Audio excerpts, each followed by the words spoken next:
Hello, everyone. Welcome to another episode of Insight with Tayo. I'm your host, Tayo Aina, and today I have a special guest with me in the house today. And this special guest is going to blow your mind away. Trust me, he has so many experiences, both locally and internationally. He has been able to, establish himself as a philanthropist and as a man of his words. So today I have Innocent Oko, right? Did I get that right? Oroko? Innocent is a licensed social worker at Legacy Mental Health. Also follow in the Department of Social Work and Community Health at Rush. Innocent received his undergraduate degree in early childhood education from the University of Lagos, Nigeria. He is specialized in child development, disabilities, and challenges throughout childhood development stage. He earned his master's degree in social work from Chicago State University. Prior to that, he worked for 4 years in non-profit sector providing counseling service and care to individuals with physical, cognitive, and behavioral concerns. Wow, that's huge. He has experience providing counseling service for people dealing with alcohol, drug addiction, in addition to experience working with childhood in school setting and youth dealing with extended trauma. He has a background in cognitive behavioral therapy, that's CBT, rational emotive behavioral therapy, REBT, and mindful strategies and strength based. Innocent Oko, welcome to Insight with Tayo. Wow, that was too much. That was too much of me. I'm trying to capture everything and just sense it into my personality. Like sometimes you used to ask questions, you'd be like, how do you identify yourself? I've never had this. Introduction, yeah. Introduction about how I can identify myself with people. I just definitely give them the easier name or my nickname. But that means a lot. No, That no, means a lot. but is looking at your personality and from your perspective, having all this in your bio says a lot about your personality. Yeah, yeah. You know, The funniest thing is that I was born and brought up in a place called Ajegule back home in Nigeria. And if everybody knows more about Lagos, there's a place called Ajegule. It's kind of like they have this casual narrative that is stacked to this place.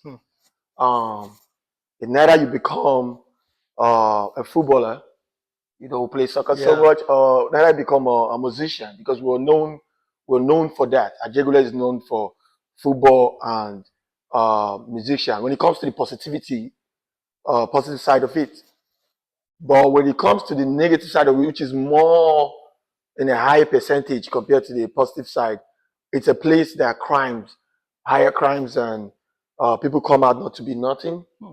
People come out not to meet up their goals. A lot of crime situation right there, criminals, scams, and all those stuff. So we're tagged with those names. So like a stereotype. Yes. So when you tell people back home, we even shy to tell people we're from Ajegule. I can't even say, but now I say it every time. You see most of my posts, I go back to listening to those music because there's culture. I've come to learn with my experience in America. I've come to learn that everything you do has a cultural connection to it. Wow. So Ajegule was a cultural bonded individuals. There is something we did in Ajegule that today has made me who I am.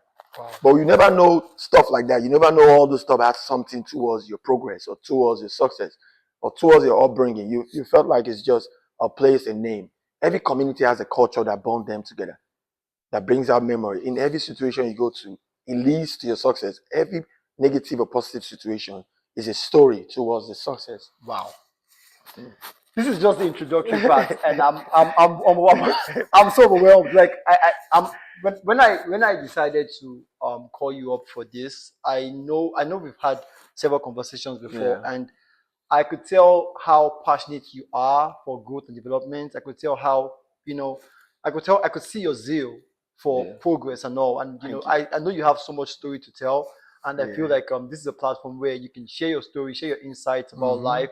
Because like there's always a positive side and there's always a negative side to different Always. parts of stories. Yeah. But I just I knew that your story was going to touch so much, and as just for the introductory part of it, you just threw a bomb down there. Thank you so much. That means a lot. I really appreciate it. So Innocent, I just read your bio. Very good bio. Very good personality, individuality, and you have things going. Most definitely, we're here. I want to ask you some questions to better enlighten the general public or people listening from both local and abroad, both like national and internationally, for them to get a snippet of like and also basic understanding of where you're coming from. Yeah. So the first question I have for you is Innocent. Basically, today we're going to be discussing your perspective from Nigeria and America. Yeah. So which I'm sure I already shared with you. Yeah. So can you share what comes to mind when you think about America and Nigeria? Um, that's a deep question. No? It's a vice versa. Sometimes, uh, when you come over here, when I was back home in Nigeria, I had this intention to come here. There was a great perspective to what's coming here. So I had a bigger view of how America was, or how America will be when I get there, or how America is. Nigeria was kind of like my limitation was really I was really kind of eager to leave quicker because I felt like there'll be a better life over here because of what I've seen by movie, by what we've seen in TV and all that. But when I got here, the experience was slightly different. It was a different experience. But there's something, as I say, every environment has something to give to you, neither the negative or positive. Every environment is built with both tools. No environment is built, no matter where you live, VI, Aja, Lekki, Ajegule, White House, or in the ghetto, there's always something that comes with every environment. There's always a negative and a positive. Remember that as an individual, you have to take the one that you feel like it best work for you. Like they'll tell you get to university. When you get to university, it's called Universal City for a reason. When you get there, neither you're learning, you're taking from the Universal City to add to yourself and make yourself a better person, and you're giving back to Universal City so that next person that comes can take what you left. You see? So the same thing to a community. Any community you get to, there's always something you take out of the community, and there's something the community might give to you, might work for you, it might turn you to something you don't want to be. It depends on how you appreciate and take this stuff that is needed. The tools is already built into it. So my experience in Nigeria has always been more of social bonding. We had too much. We have a lot of social bonding in Nigeria that we missed over here in America. We don't really have social bonding in America. It's very hard since I've been in America for the past almost 8 years. I don't even know who my next door neighbor is. You Oh, see, you can't even just knock to your next door neighbor and say, "Hey, can I get a lighter from you?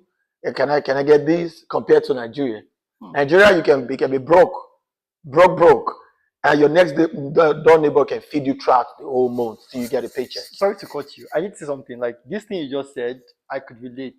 Sometime last week, I I wanted to make pasta, Mm-hmm. right? And I didn't have I noticed I didn't have onions.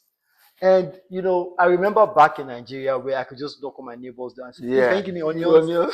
And I'm like, what am I going to do? I'm I had to, telling and it was you. late. It was around like 10 p.m. And I had to, because my brother stays like 10 minutes, 5 minutes from my house. You have to I drive had to down. call my brother and say, please, can you give me onions? He said, okay, no problem, come. And I came to his house to get onions. So, like, that part of it, I can relate. Because, like, Yeah. you can't, like, it's just, I don't know, but I can relate. It's a reality. It's fact. So to those out there that's watching, they have not traveled out of Africa. This is a very good fact you want to write down and keep to yourself. When you come outside Africa, there's no culture, there's no society, social bond. You cannot just rely on someone that easy. Nobody gives you. Who wants to loan you $200 in America? Wow. Nobody loans you $200. In Nigeria, someone can loan you 1 million. I don't even panic about it. But over here, nobody loans you. The highest you give to someone over here is $30 or $20 or $20. That's But why is it that they don't have? They have it, but because of the fear, you see, or because of the cultural ties towards it. We are in Africa. We are born with culture. Our culture is that deep that I don't know. I don't want to say we see ourselves as one. They might see themselves as one over here, but because we're born with different culture, that's what diversity comes in. So I'm not going to be like African culture is better or American culture is better, but I'm just giving you the difference between Nigerian culture and the culture over here. So the diversity over here kind of like speaks a lot. That's why even in my field, in the field of social work, we still preach diversity. Diversity. Because they're still learning towards diversity over here. But in Nigeria, we're kind of like it's inculcated into our upbringing. So they added it to our upbringing. It's something you have to learn. It's a must. It's part of the criteria for you to become a man in Africa.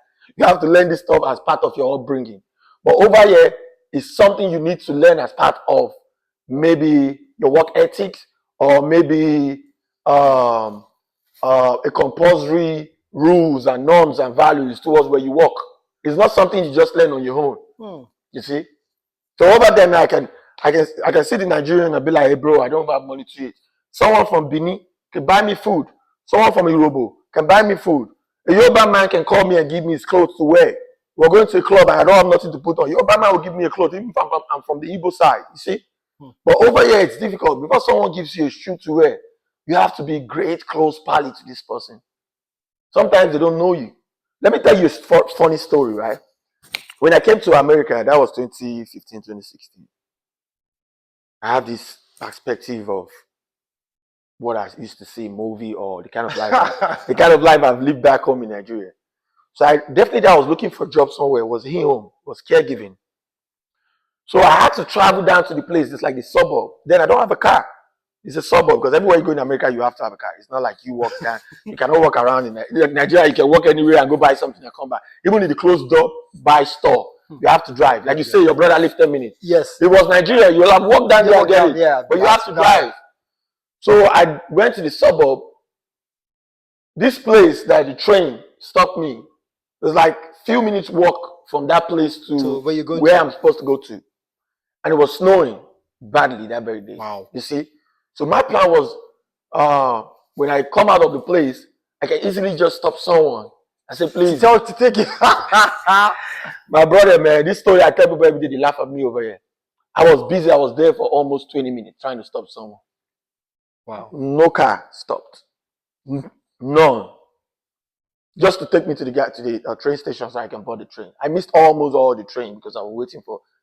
So I realized, I was like, man, I just have to walk down myself to the train station. Nobody's trying to stop. So I walked. It was really cold. I had this crazy fake jacket that I have. I can't wait. I was shaking. When I walked down, when I got home, then I was explaining to people that have been here for a longer time that I was trying to stop cars to take me. They laughed all day. Oh, wow. So nobody's going to stop because they're scared. They don't know who you are. You're going to rob them of their car. But that happens in Nigeria as well. But we still stop. Sometimes, we still peak. You see, even with the fear of what is happening in Nigeria, a Nigerian man will still stop. An African man will never see you on the road stranded by 12 and drive past. Even if he doesn't want to pick you up, he's going to stop and ask you what happened. But do you know there's this one thing I would like to point out right now, Mr. Innocent, which is that, like, let me give an example. Like over here in America, like when you see a man walk and let's say he falls down, right?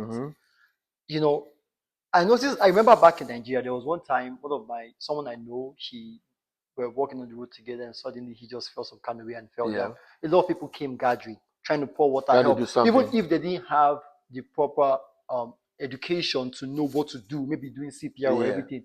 But in America here, there's always a procedure or a protocol that you must follow.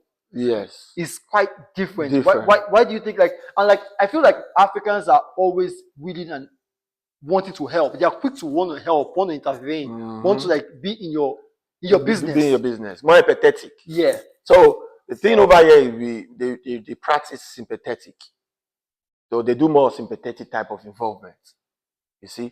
So let me just explain better. The difference between sympathetic and empathetic is in empathetic, you feel like this person is your son. You feel like this person is you. So you treat this person the way you feel like you're gonna be treated. You have this emotion of if it was me, Oh. I wanted somebody to do the same thing. Sympathetic is when someone is just trying to help, not like he has a deep concern towards it. Let me just do it because I need to do it, then I have to go my way. You see? But another thing is that in America, the people to blame is not even the individuals. It's not we that live in America. It's a system. The system has been designed in a way that everybody is scared to be in problem. You know, when you're scared to be in a situation, you don't want to get arrested, you don't want to go to jail, you don't want someone to just sue you for no reason, because they're suing people over here is like a regular thing. Yeah. Someone dropped his water, he mistakenly hits the water, and something happened, he hit someone's leg, one of the you just get sued. Something in Nigeria that someone be like, I'm sorry, I didn't know it happened. They'll be like, oh, don't worry, if I get home, I'll rub it at Boniki, it'll be okay. But oh, yeah, you can't know Aboniki. Once you do something, you're trying to make a way to get money from me. So everybody has to be so prepared, and so that readiness has to be 100, so that you don't be in that trap, you don't be in that captivity or situation of you paying unnecessary money for something that was a mistake, or you being arrested for something you didn't know nothing about. So they're overly careful because of the law in the country. The law has been designed that everybody has to be 100%, 101% perfect. You cannot make mistake. Even when you go to a salon, a barber salon, and you mistakenly, a barber, like maybe I'm a barber, right? You see everybody has a professional certification over here. Even a barber over here has a certification. He has a license. You cannot do anything without it. You cannot. Even me in my field, I have a license. So is it that, like, regardless of whatever profession, like, is it that every because let's call it profession, you want to work in, like, let's say a barber, a house cleaner, a housekeeper, whatever it is, you need a certification for that. You need, definitely. Anybody that wants license. Anybody that wants to come do anything from you wants to be sure you're a professional in what you're doing. You see, which is good, which is a good thing over here, compared to over there that everybody can just do anything, operate a surgery or operate a broken leg. Most of them have the native skills to do that. But over here, they need a paper that shows that you're certified to that. Is it because they want to sue you if it goes wrong? If it goes wrong. So now you be like, you went to school, you get a certification for this, you have a license, the board have licensed you as a professional to take care of this. So you are expert to that. Wow. So if you're an expert to that, and I come to your place and I didn't see the expertise in you, I have the right to sue you. Because you're supposed to be expert, you're supposed to know this. So how will I come to your place to cut my hair, and the next thing you do, I have blood coming out, you cut me more than 5 times. Definitely you're not an expert. Who gave you? So you're going to sue me for that? You see? So everything over here, there's fear in everything we do. So people don't really just come out and tell you, even if someone has the cure to what you're dealing with as a health issue, he's not going to say it. He's not going to say it. If you're dealing with one health issue and this dude knows that this thing you're dealing with, if I mix bitter cola and lime and something to help you reduce that pain, he knows that stuff has worked for him. But he's not going to tell you that this stuff works for him. Because as a professional or in your field that has a license, if I tell you what you're dealing with is just bitter cola and lime, I've used it before, try it. Immediately anything happens, you go take that bitter cola and something happens to you, I've lost my license. Wow. Even if I know it's going to help you, I cannot say it. Because I cannot lose my license. If I lost my license, who's going to pay my bills? Who's going to take care of my kids? Who's going to take care of my family? So you see, you cannot say nothing. You have to do it the way it is. It's called programming. I feel like it's programming in a way. So we are being programmed. Because you have to do it the way it is. You cannot go outside that box that is designed. So when the box is designed, if you come into this house and this is an Airbnb, and they say, hey, don't open locker 5 and locker 6, you're programmed not to do it. If you open locker 5 and 6, you're in problem. Wow. So you see, but some society gives you that freedom to explore. So when exploration is involved, that's what science will say research. It's exploration. So when you explore, in Africa, we explore without quantitative or qualitative tools and all that. We just explore, and when it works, we spread it out immediately and let people use it too. But over here, you have to explore in the professional way.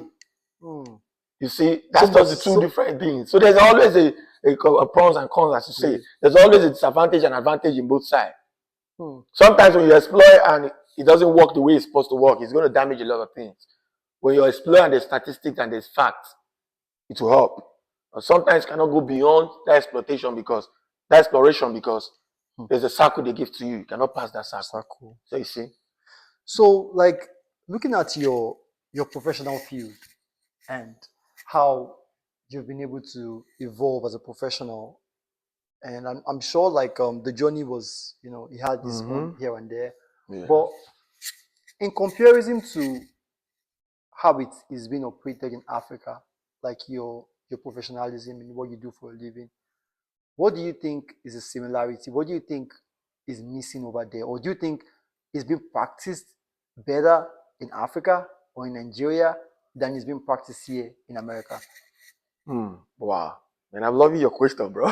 Loving your question. I've been dying to be in front of TV and speak about what I do and how does this impact people.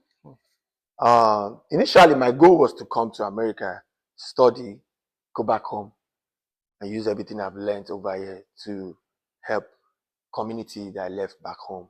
Ajegule. Yeah, Ajegule. But with the whole perspective we saw when we came, most of us decided to stay. Okay. So back home. We always say back home. I feel like everywhere is home.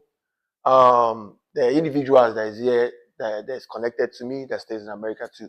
But to what you're saying, to your question, we don't really know what mental health is back home. We don't know. Wow. A lot of people don't know. At least if I'm not bad with math or statistics, I feel like 76 or 73% of people back home in Nigeria are dealing with mental health, but don't even know they're dealing with it. So those that knows are dealing with it will be the rich ones, the rich folks. You understand? Those that works in the industry of entertainment, those that work in the industry of more of like business mindset people, Dangote, $10, those that has hotels, those in politics, they know because that's why I see most of them travel out. They go for vacation, they travel out. Vacation, people think vacation is just to go catch fun. No, vacation is you trying to rest your mind. Vacation is not for you to go party. Vacation is for you to go out of that box that you've been programmed and caged into, to live outside that box. We call it autopiloting. So when the life we live on a daily basis is called autopiloting. We all live on autopilot. Wake up in the morning, take a shower, put your clothes on, put your shoe, wear your glasses, take your car key, drive the same routes. But that's the thing, like everything is like the same thing we do every single day. It's called autopiloting. If I ask you today, I'll tell you now. When was the last time you stare at your painting? Just stare at this painting and look at the painting and see how this painting is being. I can't remember. You've not done that. Even some things that you see every day. When was the last time have you looked into this your wristwatch? I just pick it up and I wear it. You see, it's called autopiloting. So when you drive the same lane, go walk, do what you do, come back, buy food, eat, sleep, Sunday, go out. It's called autopiloting. We're programmed to be doing that same thing continuously. So in Nigeria, we do more of autopiloting type of our journey. Our journey are more of autopiloting. And why majority of us, like the 70-something% of Africans, that don't really see mental health as a situation is because we've been grounded into the negativity that the environment gives to us. It's called stressors. So those stressors has been part of our daily life, you see, which is more of the minority, more of the poor family, like where I came from. Where I came from, all we wanted is just to eat, put on clothes, and we're cool. All the other stuff don't stress us. Nothing you want to say that stress me. I've seen food, I fed my stomach, I have a clothes to wear in the night, I have a girlfriend to go see. That's all. Wow. So because you've been programmed in that setting, or you've been trained and brought up in that setting, nothing comes after that. Every other thing you go through, you just like, okay. You've been stressed from the first day they gave birth to you.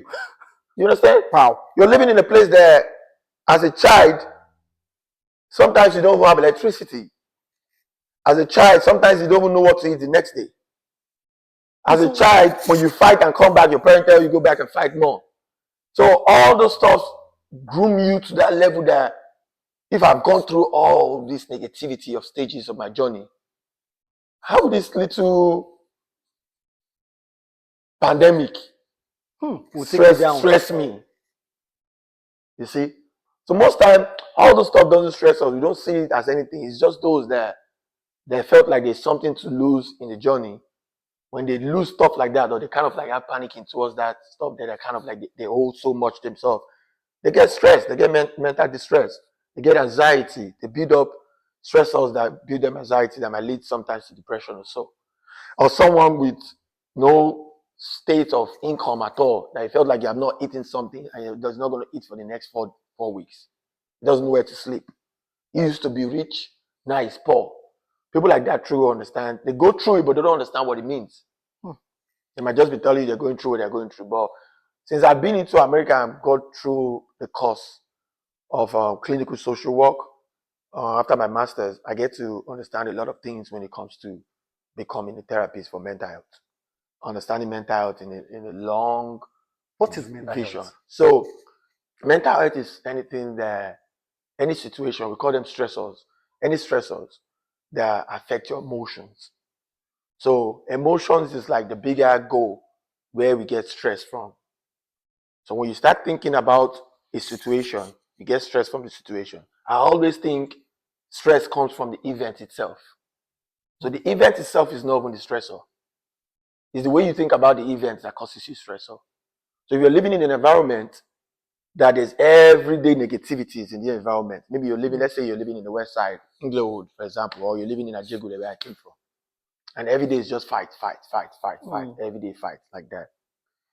Those fights is not even the stressor. The stressor is you thinking about the next day what's going to happen, because you're addicted to this fight. So the way you think about the events that happen causes you stressor towards your emotion. So that emotion is going to make you think. So now as you're thinking, neither you're thinking the positive way or you're thinking the negative way, it's going to result in action. So the action is the consequences that everybody deal with after the stressor. So that's where mental health comes from. So what we do as a therapist, we try to help you change the way you think. We're not changing the stressor, because the stressor is beyond my power. The stressor is going to come anyway. You see, you can sit down in your house right now and let's say your TV just turn off and just don't turn on anymore. That's an event. That's a stress already, because you're going to spend money for it. But the TV is not only the stressor. What you're thinking is, how will I get money to buy another one or to fix it? So the thought towards what happened to your TV, that's what is causing you stressor. Maybe you don't have money in your hand, and now you're thinking of, okay, tomorrow I'm going to pay my house bill and I'm going to keep this 200 for myself to eat for the rest of the week, and this stuff happens. So it's just the thoughts. It's the thoughts towards the event. And the event is inevitable. There's nothing you can do about the event. So it's always a negative event that causes you stress. So let's say, for example, positive event. Let's say I just called you and I say, hey, my brother, you want $10 million. You see, the $10 million, the $10 million is the event. But what you're thinking towards the money is what that is the main ingredients that will give you how will I spend the money? What will I so do? that emotion is going to be in a positive vibe. Because now you know you have 10 million. Now you're trying to buy a house. You're trying to go back to Nigeria. You're trying to start up a business. You're thinking what you want to do for your mom. You're thinking, well, should you just start clothing business? Should you start housing business? So your mind is now your mind is everywhere. But now your mind is in a positive vibes. So now immediately your mind is in a positive vibe. It's connected to your emotion. Now your emotion is at peace. When your emotion is at peace, your body is at peace. So your body is responding in a positive way right now because you're thinking in a positive vibe. But if something bad happened, they just call you and say, hey, one of your friends lost the mom, or one of your friends, something happened to him, accident or something. Boom. You're not even thinking about the accident. You're thinking about, did they cut his leg off? Is he going to be dead? So I'm not going to see him again. So the events that you think about that causes you that emotion. So we as a therapist, what we try to do is to make sure we make that event don't cause more of negative. We will help you be aware of the event, but make sure it doesn't cause you more of negative. Because if it causes you negative, what will happen is consequences. So there's a strategy we always use in the field of therapy. It's called ABC. A means negative, activating event. The B means behavior, and the C is consequences. So where we work more of the time is the B, because the A we cannot do nothing about it. The C is aftermath. There's nothing we can do. But the B is what we're trying to work on. So that anything that the B generates will be a positive consequences. You see? So the negative event has nothing to do with us. You've experienced it. It's going to stay with you. The brain is designed in a way that everything that stays in your brain stays in your brain. I cannot wipe that out. I didn't create the brain. I cannot wipe that out. Everything you see store, negative or positive, stores in your brain. And it stores in a long time memory, not with a short time. So when it stores in your long time memory, you bring it to us as a therapist. Now we've seen that you've experienced this. That's what we asked you, what's your experience. Now, how is this thing that you've seen affecting your behavior? So that's what we want to work on, your behavior. Let you understand this is something you'll be aware of. Don't think. Trying to manage it. So when you manage it the right way, the C will be positive. You see people that have gone through a lot of trauma, but still become somebody. You see people that have gone through a lot of trauma, but still pursue their goals. That's very, very important. Like we in Nigeria now, we have gone through a lot of trauma. But because our B was controlled by our culture and our parents, the type of parenting we had back home controlled our B. They're not therapists. They were all not therapists. Our great-great-grandfather were all not therapists. But they understood it. Even the grannies in America, the black Americans, grandma, that's why you see a lot of black Americans over here. Most of their kids were trained by their grandpa. Because they understood that strategy. That's what we're trying to inculcate into our generation, including myself. To see how we can use that strategy and make the next generation a better place.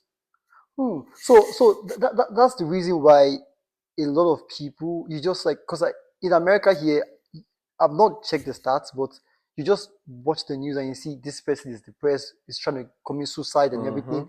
So from the African or from the Nigerian perspective, our parents has been able to help us manage it because of the society where we came from.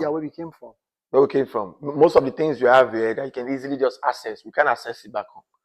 So you have to fight for it. So for you to fight for a lot of that stuff, it's called fatigue of survival and stuff like that. So for you to fight for it, you have to understand that I can't make this mistake. Because this mistake will stop me fighting for what I need to fight for. So most of us went through trauma. We're all traumatized one way or the other. When I was in Nigeria, I don't know if you understand, you remember this stuff in Nigeria. Most of you back home will remember it. There's a fight. It happens, it's a fight continuous, how would I say it? It was a continuous fight for a year drought.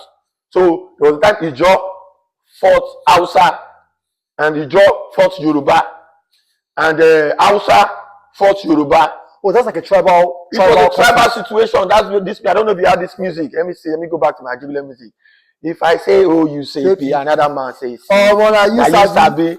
Then bomb man no for inside Ajegule. Were you living in? I was living there, bro. How did you? Bro, every time we come out, go to school. We were going to school at that particular time when the fight was happening. That was the first time I saw in my life that someone can light up a house with egg. With egg, bro. That's when I understood how voodoo was real. How charm works in Africa. We were looking at this stuff every day. They were killing every day. I was younger. I was seeing dead body like sand. That's trauma. That's traumatized for you, bro. I've gone through trauma many times in my life. Should I mention more? I was looking at people that they're burning. Do you know how many times in Nigeria when they caught? If you steal in Nigeria, you got caught. The community light you on fire immediately. Wow. I've seen people light up on fire immediately in front of me. They'll just tie them and put stuff on them and light them on blaze immediately. You'll be looking at someone like this you just saw. See, this person will just give up. In my front. No police. Nothing. Do you know how many times that someone in the next door neighbor will die? And as an Islamic culture, you have to bring this person outside the street and there have to be a prayer. You'll be looking at someone you saw yesterday. They will bring this same dude wrapped in white. Me as a younger self will be looking at my friend or my friend mom wrapped in white on the streets. The whole community is looking at this. So we've been traumatized so many times in Africa, but because of the culture and because of how we were trained and because of how we understand our pursuit towards a goal. We're trying to make a better life out of where we're from. Those stuff did not affect us. Maybe it affected us one way or the other, but we kind of like escaped through it. That shows that every individual that is dealing with any type of stress or trauma can overcome it. But like I feel that currently right now, the way we grew up or the way you grew up is different from the way this newer generation are growing up. Yes. What you saw those times when you were growing up, like the leeching, the this, I'm not sure that still happens right now. I don't know now because I've left Ajigule for a long. I left Ajigule when I was I think I left I left Ajigule 2010. That's when I moved to Iba Housing Estate, OJ. Then I moved to Iba Housing Estate when I met a lot of nice folks in Iba Housing Estate. I left a lot of nice folks in Ajigule too. But I left Ajigule 2010. And according to some news, not like it's not factual.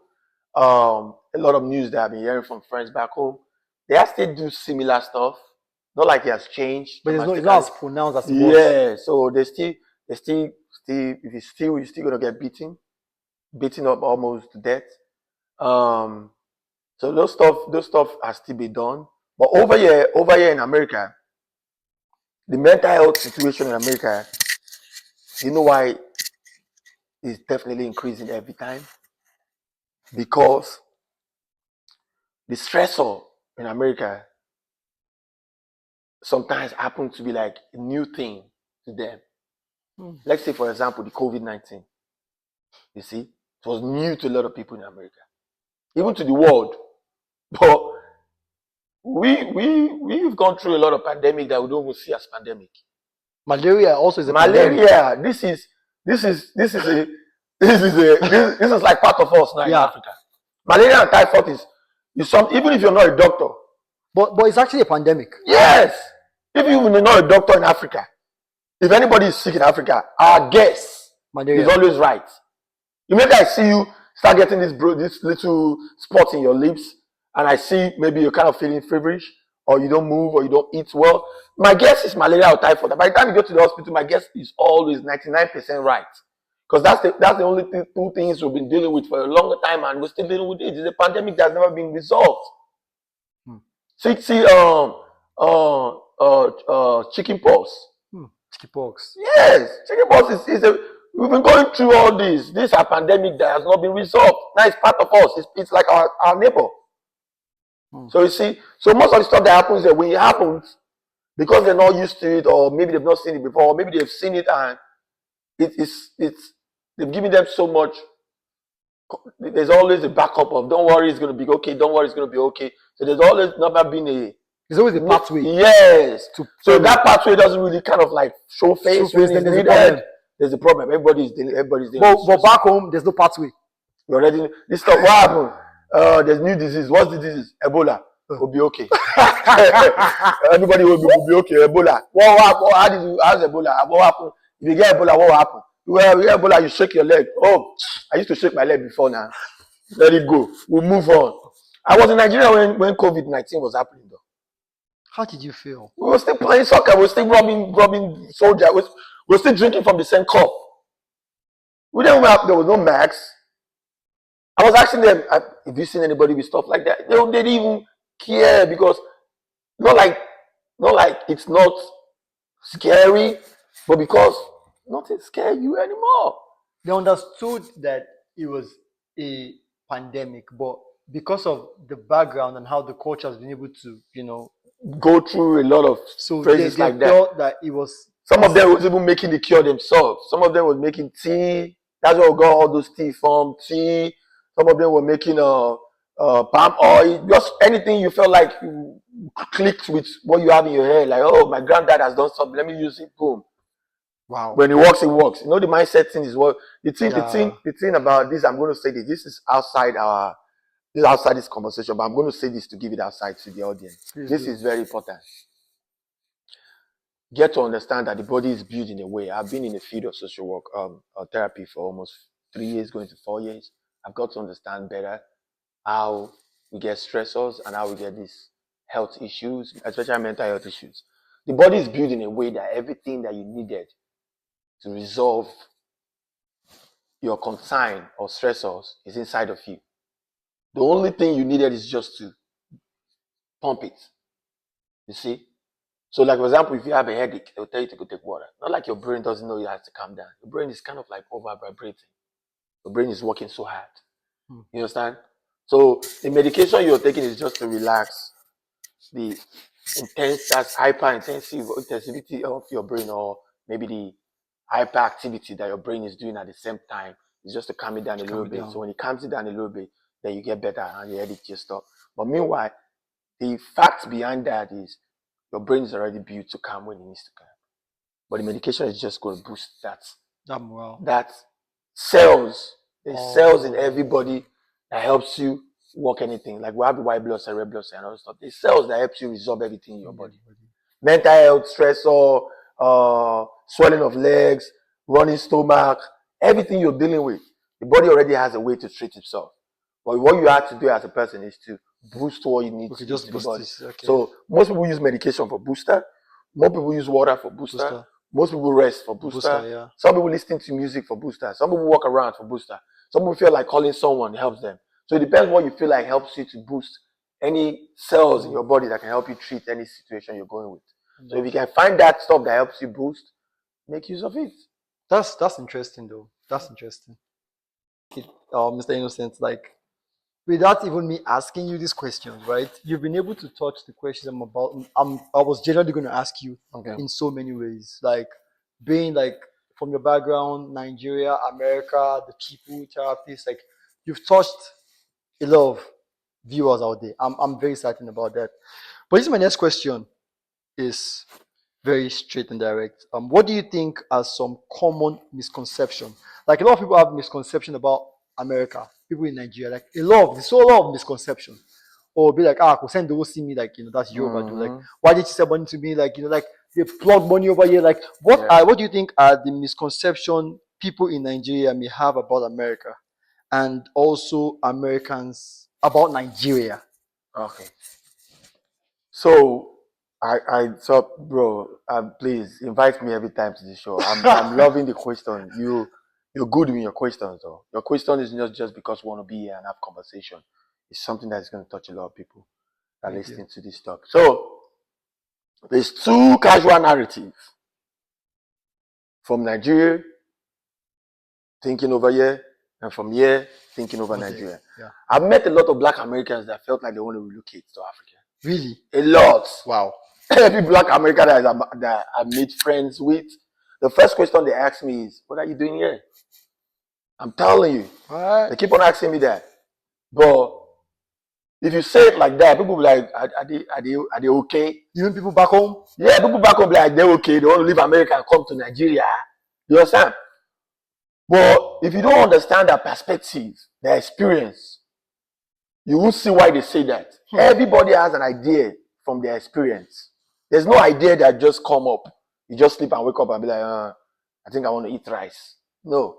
There's always a reminiscence of experience that gives you an idea. That develops the idea. That idea.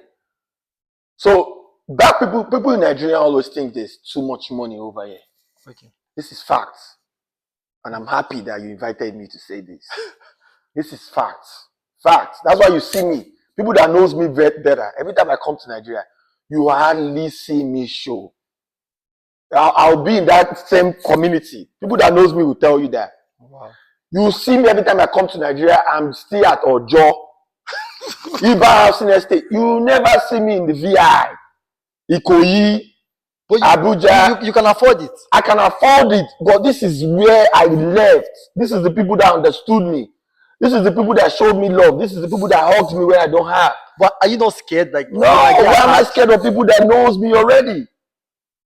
There's a saying that says you should be scared of the be close. Yeah, be close to the people that you already know. The devil you know, that the devil you don't know. If I go to the VI, nobody knows me in the VI. People who have a different perspective of me, they will think I'm a son of one billionaire. I might be kidnapped. I might be killed. I might be talked to the way they want to talk to me because they don't know me. But the people in Ojo know me. The people in Ajegule knows me. This is where I live. This is where I was born and brought up from. So you gotta go back to. I rather go back to that place that was well known. That if something wants to happen to me, the person at the gate will have called someone and said, "Call Innocent." have you, okay, in your visit to Nigeria, how is it like?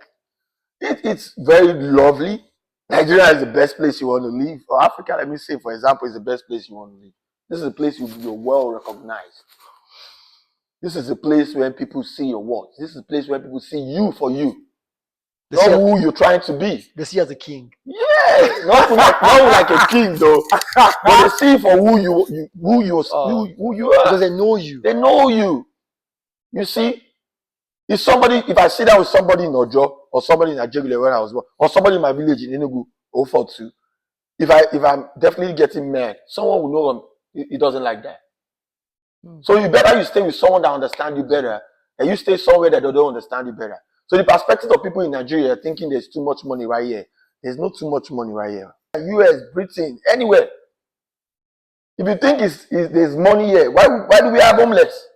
Why do we have people on the streets? Wow. Why do we have people that live by paycheck to paycheck? You have people asking you for $30. And meanwhile, we're sending $50, $100 to people back home. I don't even appreciate it. In America, people will be asking you for just $30 to the next paycheck. Can you loan me $30 till I get my next paycheck? $10 means a lot over here. That's when you know that there's no money here. It's hard. It's hard. But people think it's just, most time people will tell you, why don't you come back? Come back. If you don't like it, come back. We are all, see, let me explain the issue, the proper situation when it comes to you being in America, right? We're all and they call it, when you're caged, you're caged. When you come to this place, everybody has a perspective of coming here, stay 6 months and go back. Stay 5 months, go back. Work some time, do something back home, go back. But when you come here, because of the procedure, the laws that govern this place, you cannot make what you need to make in that few months and go back.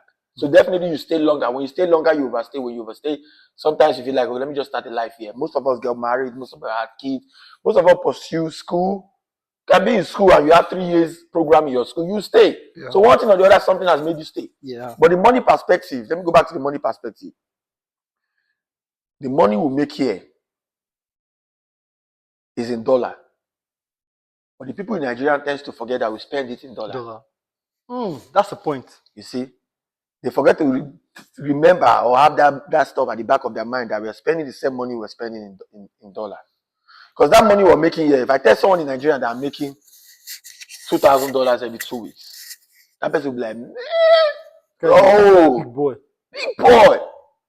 Because he's calculating my money in naira. His own mind or her mind, she feels like, okay, or he feels like, if you can make $2,000 in 2 weeks, that is a month you make $4,000. $4,000 in Nigeria is millions of naira. So if I have millions of naira, if I pay my house rent, which we pay yearly or every 2 years, if I pay my house rent like let's say 1.8 million, I still have a lot of money to live with for 2 years. But meanwhile, you're not seeing the perspective in my own view.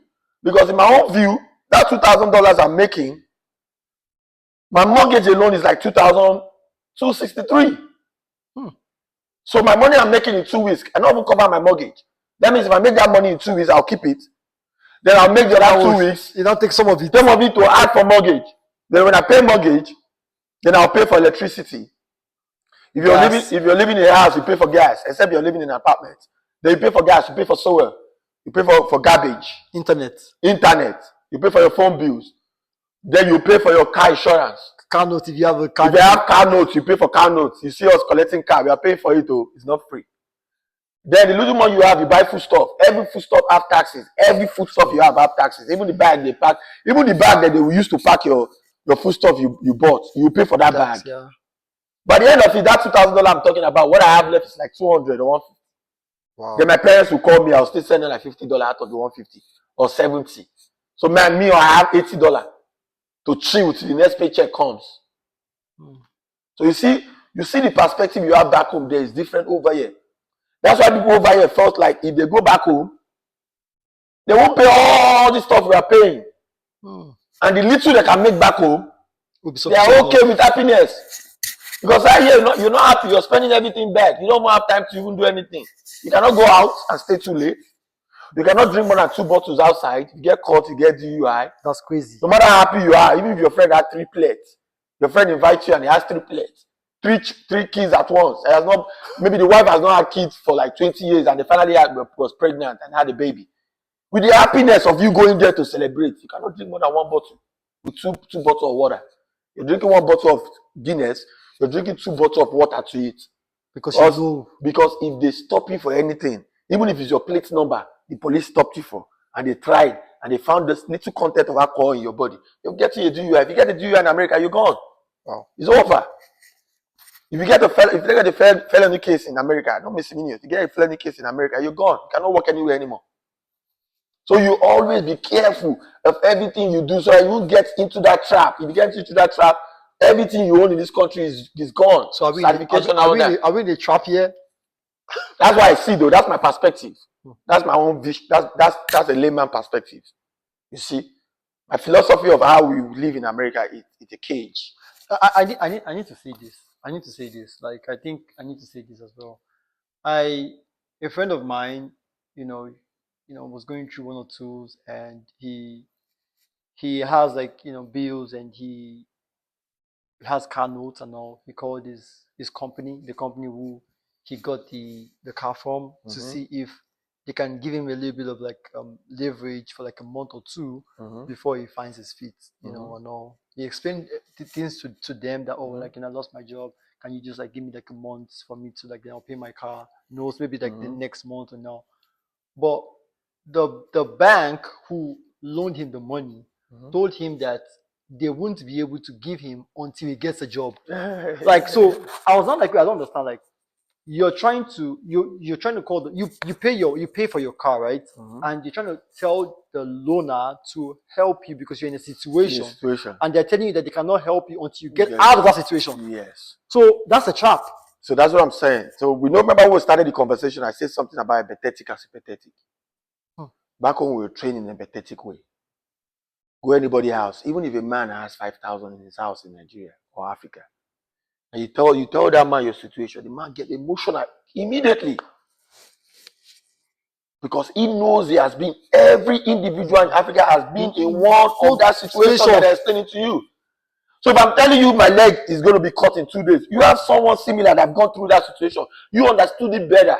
Wow. You see, that's more of empathetic. Understanding people's situation the way you understand yours. You want to be in their shoes. You felt it the way they're feeling it. And we can all think and live in an empathetic way. The world is going to be a better place. Wow. Like what you just said now. The dude is sympathetic with him. He knows he's dealing with situation. I'm sorry for what you're dealing with, but I cannot lose my money. And money is important to me. My kids have to eat. I have to pay my bills. What you just told me now, I cannot pay my bills. The system is going to drive me out of the house. My load is going to be thrown out of the house if I try to do it like that. Not like I can't do it. Not like the people are bad. The system. That is what it is. It is set that way. Not like the system is bad. It might be their own way of setting it. They've been living in this system for a century before I came. I'm not going to say it's bad. It has been working for them. You see? But I'm saying where we came from, and yes, far differ. Because over here, they had to put that law so that people will pay attention to it and people will obey and respect it. But back home, our law was not like that. Because we felt like emotion can fall into law sometimes. The emotions. You see? Yeah, they just feel like that law has to be law. It's rigid law over there. You have to be law, you have to do it. So there's difference between that dude now. Not like he had everything your friend says. He felt it. But who's going to pay his bills? He has to make that money to pay his bills. He doesn't want to go home and tell the wife that someone came crying. But in Nigeria, otherwise, someone will go tell the wife, like, man, I have someone that came to my store today. He doesn't have money to eat. So the money I sold today was 10,000. I gave him 2,000 out of it. The wife will be like, God will bless you for doing that. Wow. You see? So there's always a misnarrative from both sides. People in Nigeria should understand the freedom is more over there in Africa.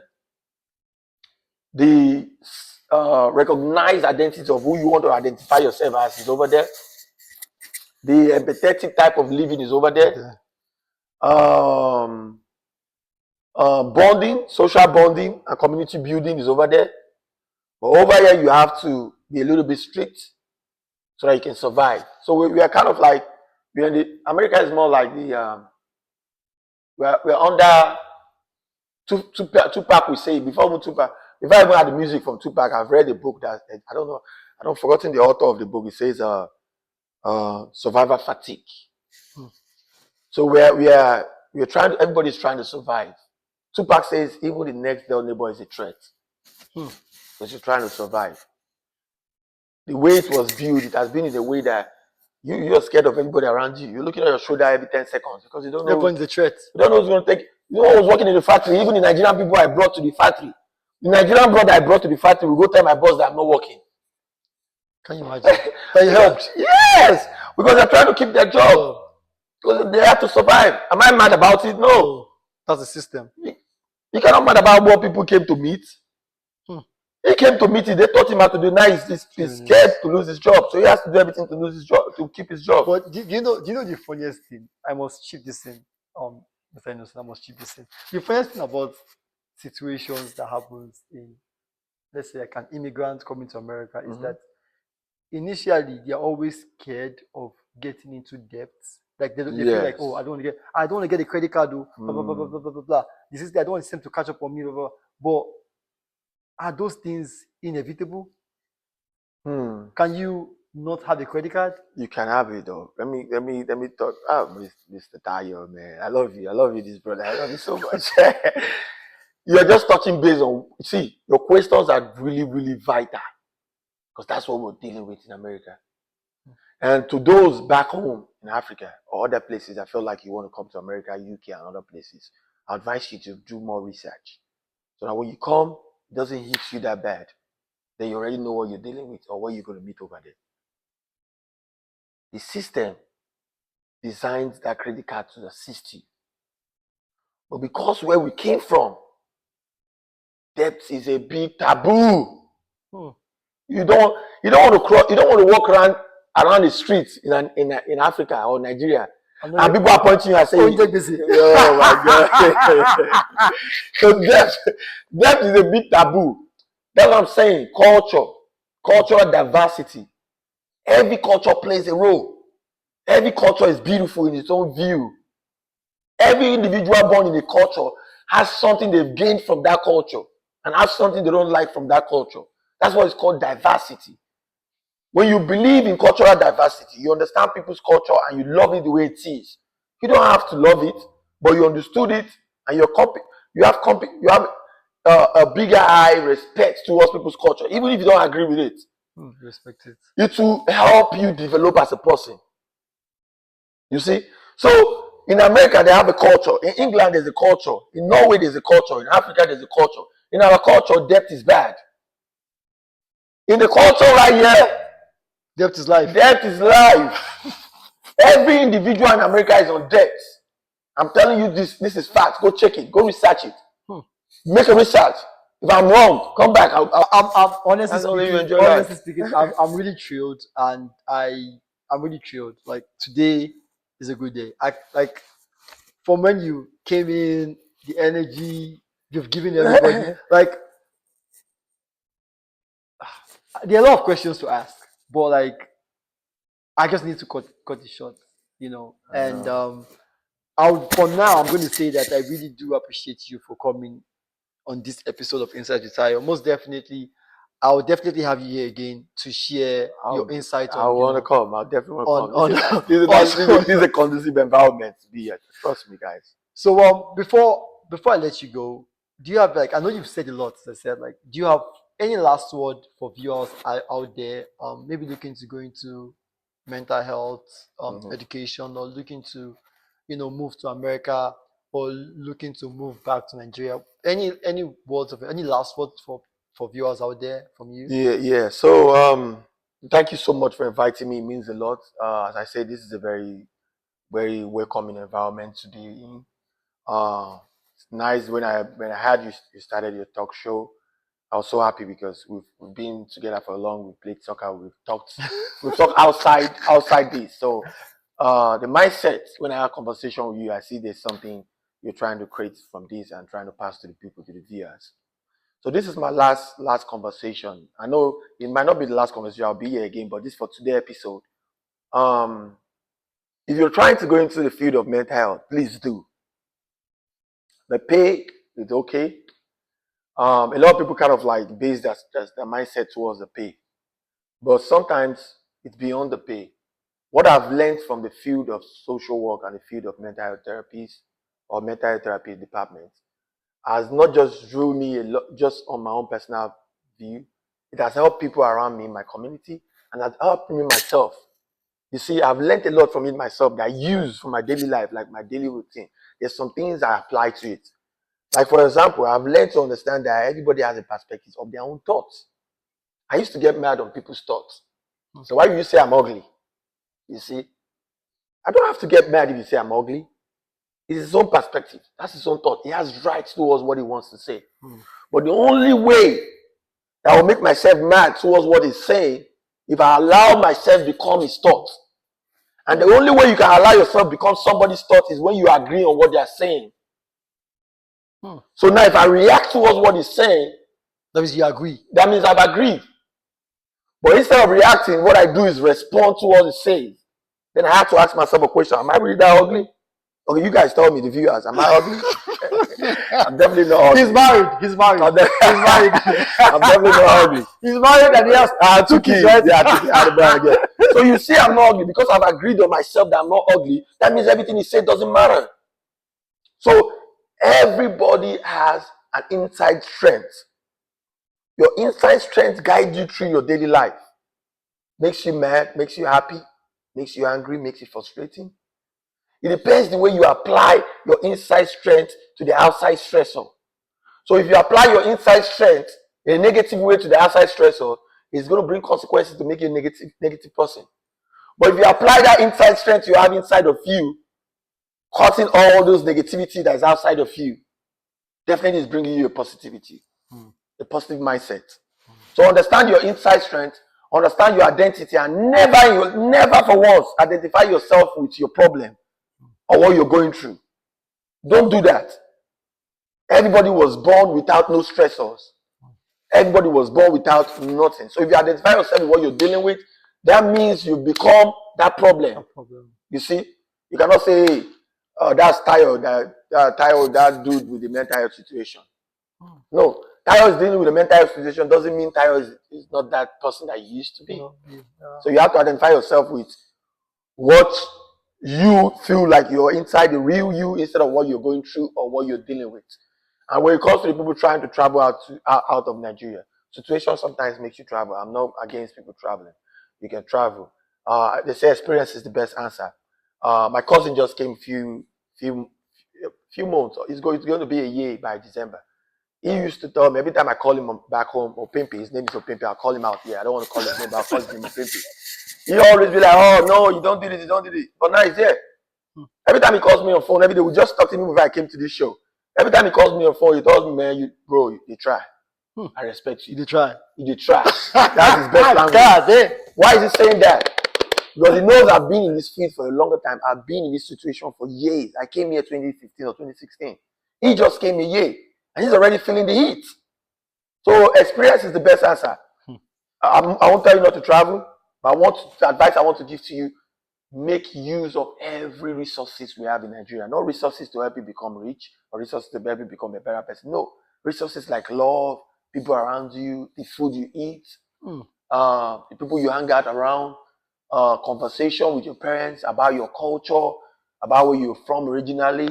The best thing to do, talk to your parents more of the time, advice they can give before they become no more. Those advice is going to help you go somewhere. It's going to help you grow for a longer time.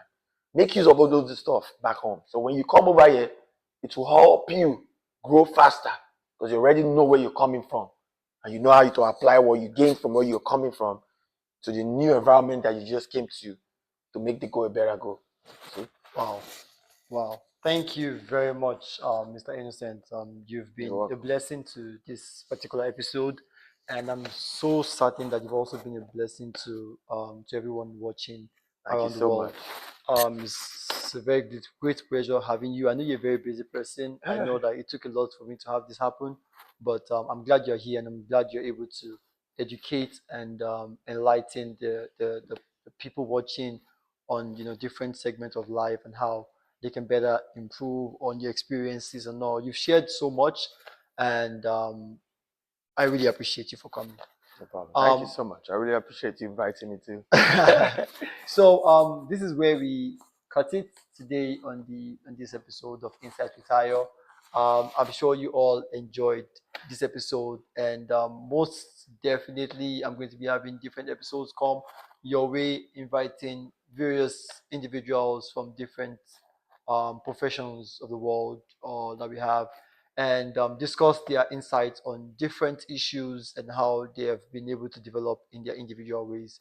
Don't forget to follow my page on Instagram, Insight with Tayo, also on Twitter, Insight with Tayo, and also my YouTube channel. You can like it. You can also get notification when I drop my videos, also Insight with Tayo, and also on X, Insight with Tayo. Till I come your way again, have an amazing week and remain blessed. Thank you for watching and stay safe. Yeah. Bye. Peace.